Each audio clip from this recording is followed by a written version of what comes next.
Independent Stampin' Up demonstrator, and today I am using my new Free as a Bird stamp set that I received when I went to On Stage. I totally love this set, and today I'm going to start a one sheet wonder. I'm probably not going to finish it all in one filming, but we're going to start. And this set, when I first saw it, I realised how brilliant it would be to make your own designer series paper. And so today we are going to make our own designer series paper. We are using the leaf and the flowers and the little flower bud there.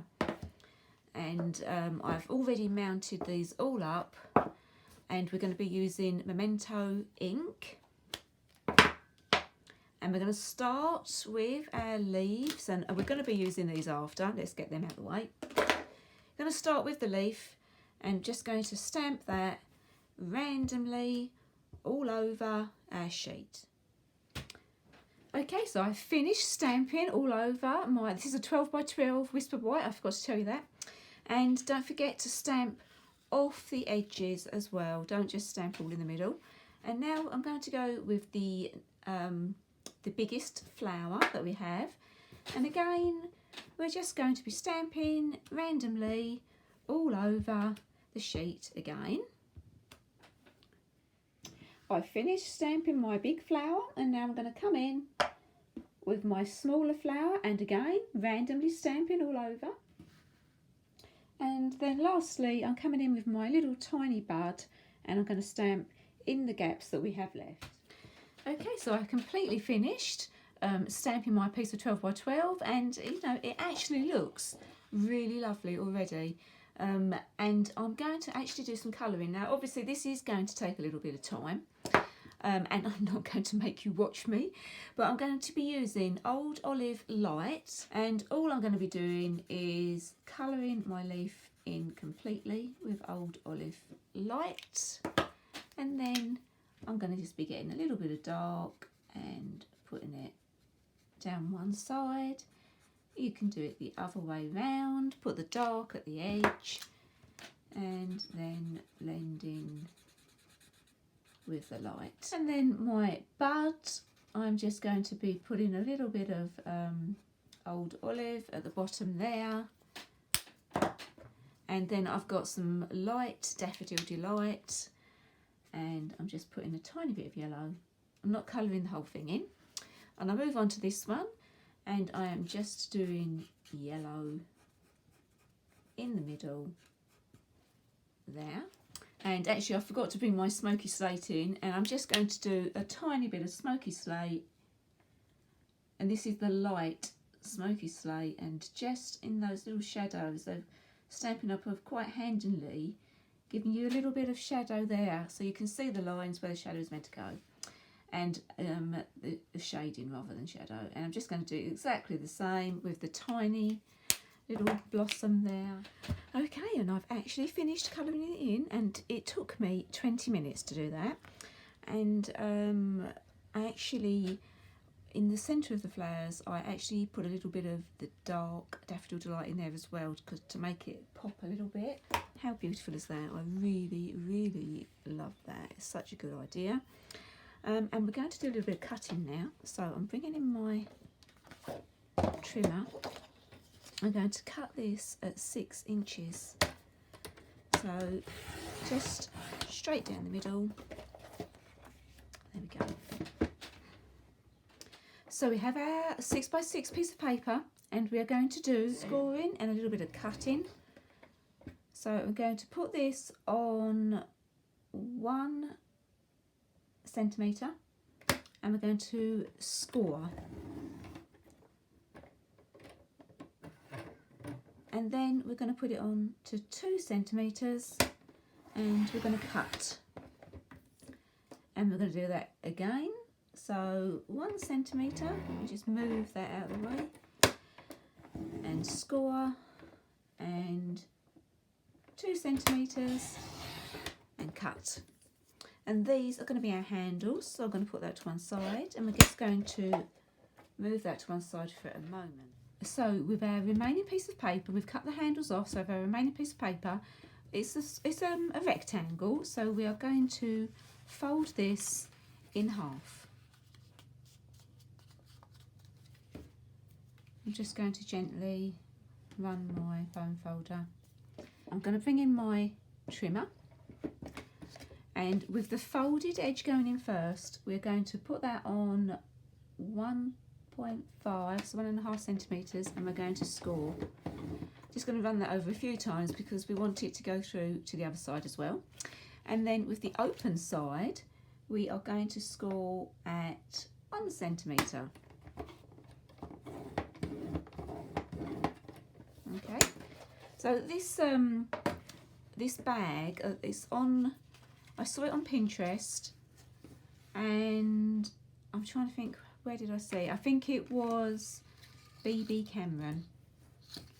So it's on Pinterest and YouTube a lot.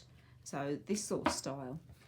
So I cased it from there. So I'm just turning the 1 centimetre over, so that is going to be on the inside of our bag. So these are going to be the sides of our bag. Then we're folding this, which way am I folding it? In half, this way, and scoring along there.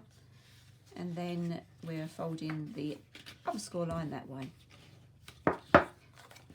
And again on this side. So we have like a little W sort of effect there. I'm going to do a tiny bit of snipping here. So on our 3 score lines that are at the bottom base of our bag, I'm just eyeballing it, but we need to go up about 1.5 centimetres. And we're going up all 3 score lines into the middle there. So we've got these little flaps. Going to turn it over, do exactly the same on the other side.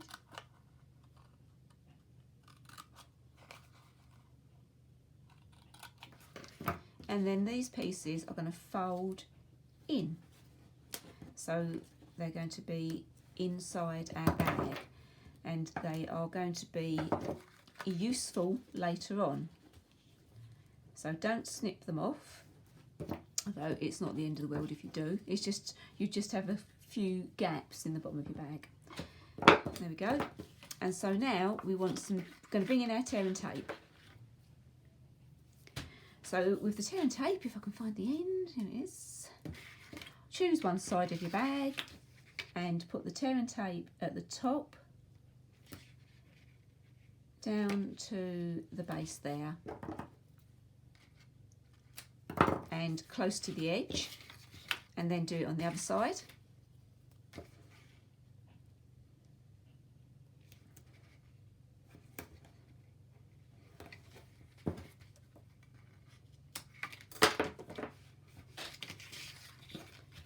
Just going to rub that over to make it easier to get off, and I'm going to peel the backing off of our tear and tape.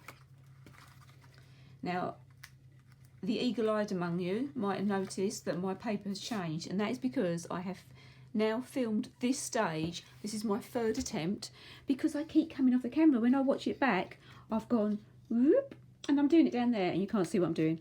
So this part is a little bit tricky, but it's very tricky to film. So this is my sticky bit here, and this is not, and we want to make our bag come round like this. So, trying to see if I'm still in camera, we're going to put my sticky side over here underneath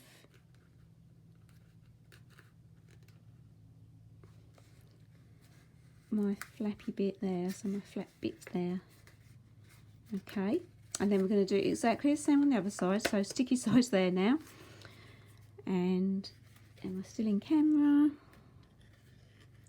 And just slot it in. This is the trickiest bit. There we go. And then we have our little bag shape. Just going to gently, not even pinch, just gently push that. And that's our bag shape. How cool is that? So then with our little flaps inside, we are going to pop them on to the side there. So we want a little bit of glue on each flap, and then they're going to go sticking on there, so we don't have anything falling out of our bag. But if you had cut that off, you'd only have a little gap there anyway. It wouldn't be the end of the world. But we don't want to put loads on because that will just go everywhere. So try just to do a little dot. I've put too much on that side. A little dot on each side, and then we're going to push it up like that. Can you see what I'm doing? Get that hand out of the way and hold it until it is stuck, and that on the other side as well. You see, I'm going to have to hold those for a little while because it's a bit of a curved, because it's a curved surface. You do have to just hold those for a little while. So my bag has been put together, and that is the trickiest bit, putting those sides together and sticking these bits down. Trickiest bit for me anyway.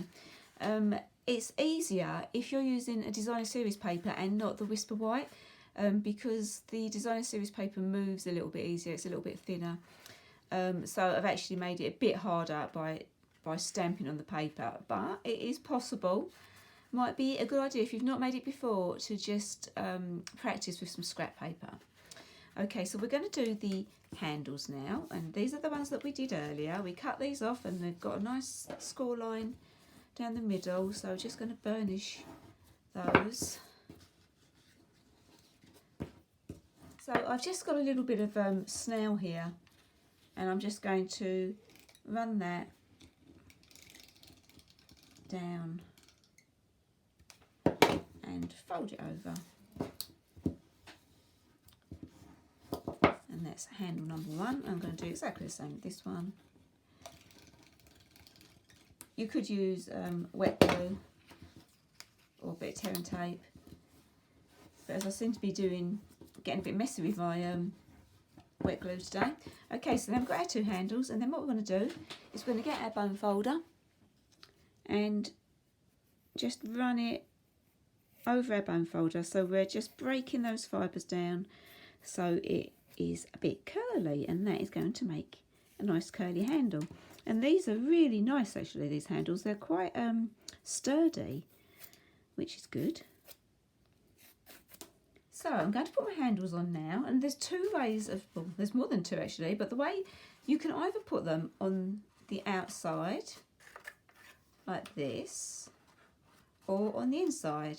I'm going to try, I've not made them on the inside before, but I'm going to give that a go. I'm going to see if it works on the inside. And I'm going to use a little bit of tear and tape. So I've got my tear and tape at the end of each of my handles. I'm just going to take off the release paper. Oh, dropped it in the bag. And then I'm just going to place these on the inside, like so.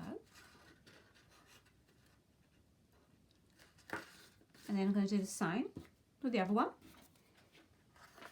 Okay, so I've got my little bag together now. How cute is that? It's so cute. It's such a cute little bag, and I don't know what I'm going to put in there yet. I suspect it might be chocolate related. Okay, so next, what I've got here, I have, this is new. This is going to be in the new catalogue, and it is Old Olive Baker's Twine. And then I've got one of the, and I think these are called the leaf elements. You know, I don't know what they're called actually, but I will put that on my blog post. And I'm going to attach that to my bag here. I'm going to have a nice little bag jewel there, and why wouldn't you? And there is our little bag finished. It's got a really cute little hanging jewel there. I've stuck a little bit of pink tissue paper in there, so ready for the gift. And that is the first part of our one sheet wonder, and that was a 6x6 sheet. Okay, so if you want to go along to my post and have a look, you'll see the items that I used, all the products that I used. And I'm going to do another video which will be part 2, and we'll use the next 6x6 piece of paper. So thanks for watching, and don't forget to subscribe. Bye.